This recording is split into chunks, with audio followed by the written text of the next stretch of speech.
이 새벽에도 오신 여러분들의 간구가 하나님 앞에 상달이 되어지는 은혜의 새벽 되기를 주님의 이름으로 축원합니다.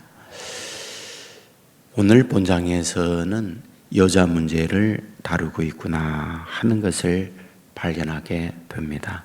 3절에 보면 대저 음료의 입술은, 8절에 보면 내가 젊어서 취한 아내를, 20절에 보면 어찌하여 음녀를, 어찌하여 이방 계집을 이라고 말씀을 하고 있습니다. 하나님께서 사람을 만들 때 먼저 남자를 만듭니다. 남자를 만들고 여자를 만들 때 하나님이 여자를 만드는 이유를 말하고 있습니다. 남자 홀로 독초하는 것이 좋지 못하여 라고 말합니다. 여기 독초라는 말은 어떤 뜻일까요? 홀로 지내는 것, 혼자 있는 것, 그것을 좋지 않게 여기셨다. 그래서 여자를 만들었다. 이 말을 다르게 표현하면 무엇일까요? 부족했다. 그러므로 부족하기 때문에 온전하기 위하여 여자를 만들어 주었다. 이렇게 말씀을 하고 있습니다. 그래서 성경을 보면 뭐라고 기록합니다? 뭐라고 기록합니까? 여자를 만들면서 둘이 합하여 하나가 될지니 라고 말씀을 합니다. 우리 둘이 합하여 하나가 된다는 것은 일반적으로 남녀의 육체적 어떤 결합, 이런 인식을 가질 수 있지만은 여기에 하나가 된다라는 그 뜻은 온전해진다라는 의미를 갖고 있습니다. 다시 말하면 남자도 부족하고 여자도 부족하기 때문에 남녀가 합하여 온전하게 되어지다, 이런 의미를 갖고 있는 것이 둘이 합하여 하나가 된다라고 하는 의미를 갖고 있습니다. 맞습니다. 하나님께서 남자와 여자를 만드는데 놀라운 사실이 있죠. 남자에게 여자가 둘, 셋 필요하다면 하나님의 창조는 하와 외에 두 번째 하와, 세 번째 하와를 만들었을 터인데 오로지 하나만 창조하고 있다. 무슨 뜻일까요?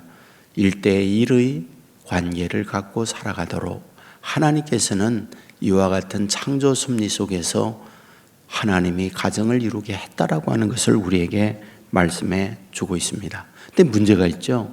결혼하여 1대1로 이와 같이 살아가야 하는데 여기에서 보면 자꾸 울타리를 넘어서는 거예요. 오늘 내 우물물이 흘러 다른 데로 넘치지 않게 하라, 이런 말씀이 있잖아요. 그러니까 가정에서 가정 울타리가 넘쳐서 다른 곳으로 감으로써 가정이 불화가 있고 어려움을 겪는 경우들이 있다라고 우리에게 말씀해 주고 있습니다. 그러면서 여기에서 뭐라고 말하고 있느냐? 이와 같이 세상에 남녀가 살아가는데 3절에 대저 음녀의 입술은 꿀을 떨어뜨리며 그의 입은 기름보다 미끄러우나 라고 되어 있습니다. 욕이란 말이죠. 달콤하다 이 말이죠. 매력이 있다 이 말이죠. 그런데 문제는 뭐다? 4절에 보면 나중은 쑥같이 썩고 두 날가진 칼같이 날카로우며 그의 발은 사지로 내려가며 그의 걸음은 수울로 내려가나니 나는 생명의 평탄한 길을 찾지 못하며 자기의 길이 든든하지 못하여도 그것을 깨닫지 못하느니라. 지금 입술이 꿀과 같이 달고 매끄럽기 때문에 유혹을 따라가지만은 그것은 어떤 것이냐? 파멸이다. 이것을 말씀하고 있죠. 저는 그 시골에서 보면 파리들이 있잖아요. 파리들을, 옛날엔 파리가 많아서 잡는 방법들이 많이 있었어요. 그 가운데 하나가 먹을 것을 이렇게 두면은 이제 거기에 빠져서 죽게 하는 것도 있고, 끈질기라고 하는 거 있죠. 끈질기. 그래서 붙으면 날지 못하도록 하는 거. 꼭 그와 같다고 생각하거든요. 우리의 인생이 유혹이라고 하는 것은 거기에 빠지게 되어지면 붙어가지고 결국 자기의 파멸을 가져오게 만든다. 여러분들 밤에는 날파리들이 많았어요. 그래가지고 밤에 그 날파리를 잡기 위하여 불나방들, 여러분 붙으면 거기에 정전이 붙어가지고 타 죽는 이런 걸로 되어 있잖아요.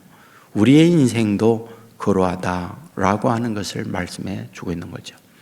여러분들 그 삶은 개구리에 관한 이야기 많이 들으실 거예요. 개구리가 좋아하는 물 온도에 맞추어서 넣어 놓으면 굉장히 자기가 좋은 온도의 물이기 때문에 헤엄치며 다닌다고 하잖아요.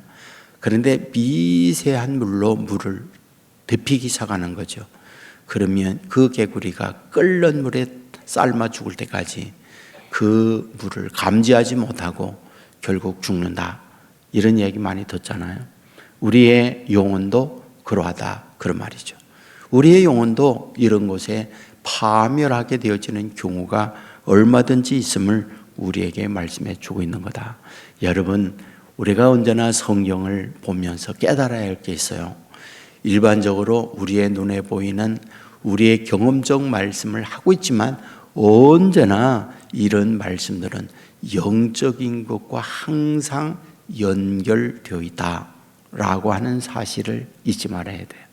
그러니까 오늘 이 본문에도 남녀의 음행이나 음란 이런 문제를 다루고 있지만은 이것은 또 다르게는 뭐다?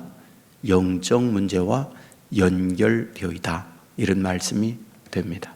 여러분 신약에 오면 분명히 말하고 있죠. 뭐라고요? 예수님이 신랑이 되시고 우리는 신부다. 구약에서도 말씀하죠. 아버지 하나님이 신랑이고 우리로 이스라엘을 신부라고 지칭하고 있는 말씀들이 있잖아요. 그러니까 하나님과의 우리와의 관계를 어떤 표현으로 쓰고 있느냐? 결혼한 부부의 관계로 성경은 표현하고 있다. 이런 말씀이 됩니다. 그래서 성경 곳곳에 보면 뭘 말해요? 하나님 외에 다른 것을 섬겨 나가면 음행했다, 음란했다 이렇게 말하죠. 그것을 가장 대표적으로 표현하고 있는 말씀들이 호세아서예요. 호세아는 호세와 고멜과의 사랑 이야기를 다루고 있고 고멜이 음란한 여인을 말하고 있지만은 그 뒤에 가보면 곧바로 뭘로 바뀝니까? 이스라엘이 음란했다, 음행했다 이렇게 말씀을 하고 있습니다. 호세아 3장 1절에 보면 여호와께서 내게 이르시되 너는 가서 타인의 사랑을 받아 음녀가 된 그 여자를 사랑하라. 이것은 호세아에게 고멜에게 가서 다시 사랑하고 데려오라는 말씀을 하고 있습니다.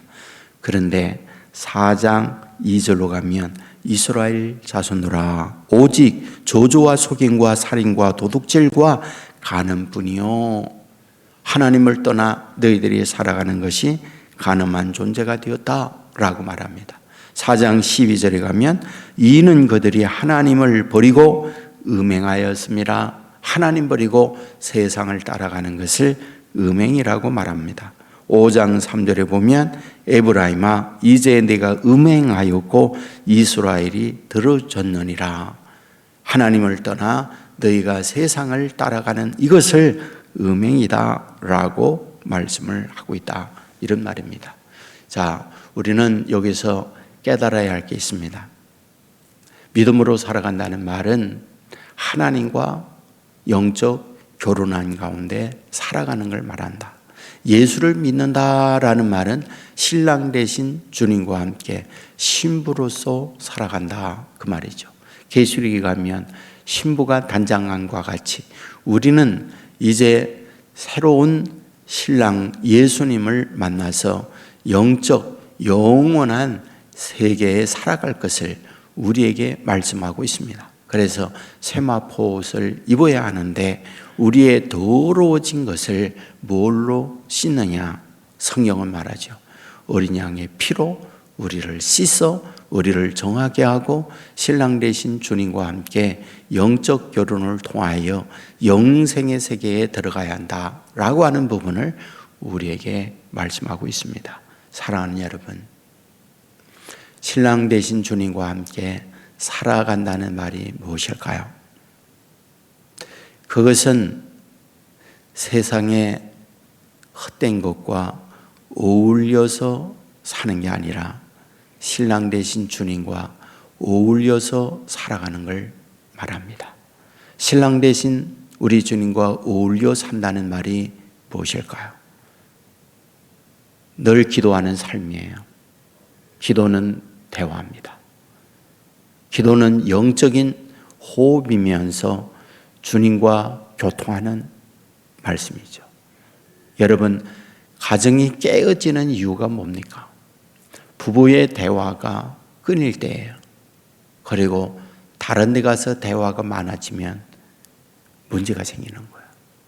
늘 가정의 아내와 함께, 남편과 함께, 또 자녀들과 함께 오손도손 주고받는 대화가 많아지면 그 가정은 행복한 가정이 되는 거죠. 주님과 함께 오손도손 대화하고 말씀을 나누어서 산다는 것, 그건 하나님의 놀라운 축복이고 관계를 아름답게 이어져 가는 것을 뜻하고 있는 거죠. 오늘 이 새벽에도 나와서 이와 같이 기도한다는 삶, 그것은 신랑 되신 주님과 교제한다는 말이고 늘 찬송하면서 살고 말씀을 묵상하면서 산다는 이것이 신랑 되신 주님과 아름다운 영적 교통에서 살아가는 모습이다. 그러므로 세상에 많은 유혹들이 있지만 이 유혹에 흔들리지 아니하고 말씀 안에서 기도하면서 살아가는 저와 여러분의 삶이 될 수 있기를 주님의 이름으로 축원합니다. 기도하겠습니다. 은혜가 풍성하신 아버지 하나님이여, 대저 음료의 입술은 달콤하여 사랑하는 믿음의 사람들을 유혹하고 흔들리게 만든다라고 말씀해 주고 있습니다.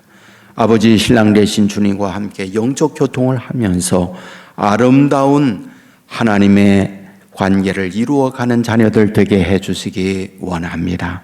이 새벽에도 잠든 우리를 깨우사 주의 전으로 인도함을 받게 하시고 하루를 주 앞에 나와 기도하고 찬양하며 출발하게 해주시니 감사합니다.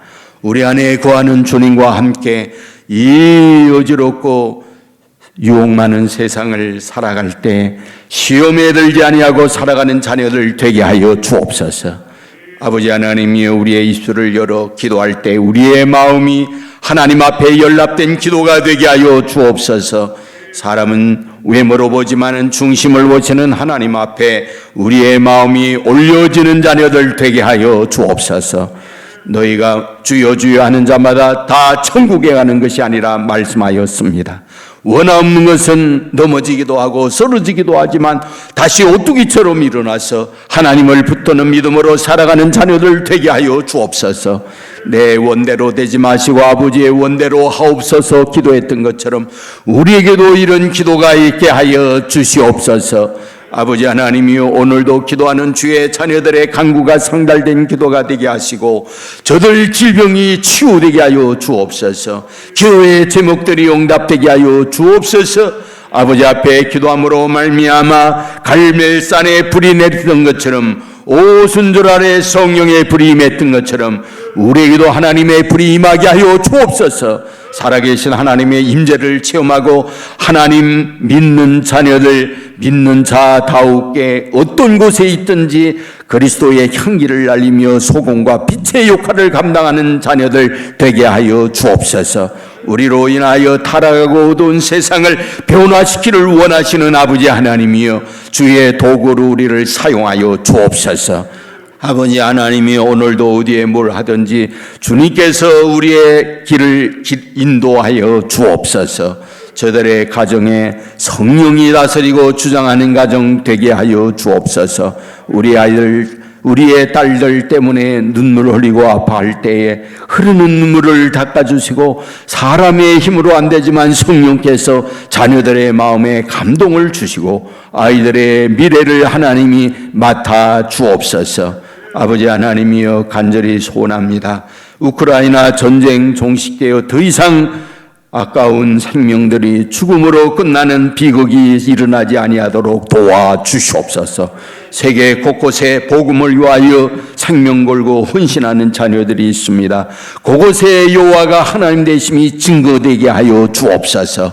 아버지, 우리로 인하여 우리나라 은혜로운 나라, 우리나라 하나님이 통치하는 나라 되게 하여 주옵소서.